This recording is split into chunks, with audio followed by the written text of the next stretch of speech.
So ngayong araw po, gagawa tayo ng gatang tilapia. Makikita nyo po ang mga ingredients natin sa ating video. Tilapia po, talong, sibuyas bawang. Lahat po ng ating mga ingredients sa video na to ay ilalagay na po natin, pahuhuli po natin ang ating gata. Pag kumulo na po yan, pwede na nating idagdag ang ating gata sa ating kawali.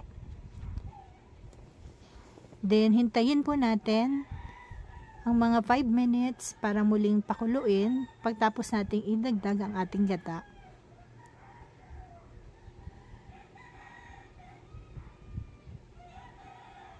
Then, sa susunod po niyan, kailangan nating i-mix lahat para po mag-blend yung flavor ng ating mga ingredients.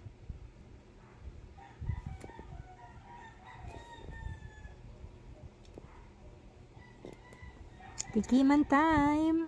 Sobrang sarap niya po.